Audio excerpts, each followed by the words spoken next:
Walk into a certified recovery residence and you won't find a medical chart at the door. You won't find a clinician running a treatment plan.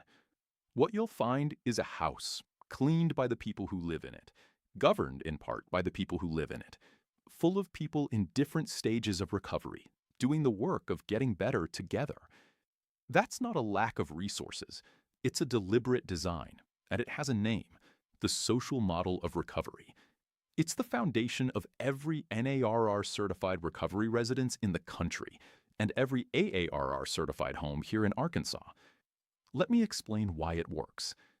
The social model came out of California in the 1940s and 50s, in the orbit of Alcoholics Anonymous and the early recovery community.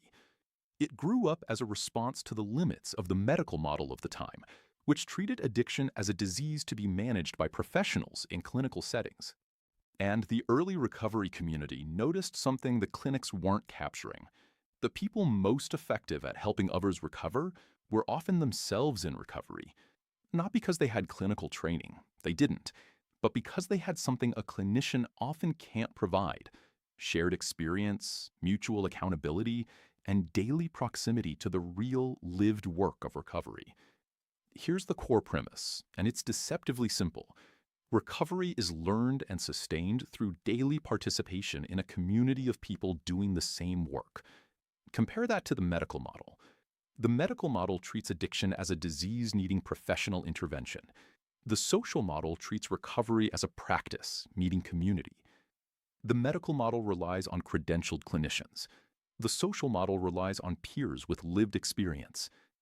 The medical model measures progress through symptoms. The social model measures it through recovery capital: relationships, routines, roles, and meaning. These aren't enemies. Most residents benefit from clinical care too. But the social model says it's the daily community, not the occasional appointment, that actually builds recovery that lasts. NARR Standard 3.0 turns that philosophy into 4 practical domains: administrative operations, running the home with integrity; clear fees, honest communication, resident rights; physical environment, a real home, not an institution, because institutional spaces cue institutional behavior; recovery support, the daily practice, house meetings, sponsorship, shared chores, peer feedback, and engagement with the wider recovery community; and good neighbor practices, because recovery doesn't happen sealed off from the surrounding world. Those 4 aren't separate features bolted together. They're 4 sides of one coherent approach. So why does peer support do what clinical care sometimes can't? Clinical care is essential for a lot of recovery: detox, medication, psychiatric, and trauma treatment. What it can't easily provide is 24-hour accountability from people who share the experience. Think about it this way. A peer with 3 years of sobriety isn't more skilled than the clinician, but the clinician isn't there at 11 p.m. when a resident is about to break curfew to go see an ex. The peer is, and the peer knows from their own history exactly where that decision tends to lead. Recovery isn't mainly a cognitive achievement. It's a behavioral practice built through thousands of small daily decisions, reinforced by a community that notices and cares. And the research backs this up. 2 decades of it, much of it from Doug Polson's team in California and Leonard Jason's team at DePaul studying Oxford houses, consistently finds that residents of social model homes improve in abstinence, employment, mental health, and arrest rates.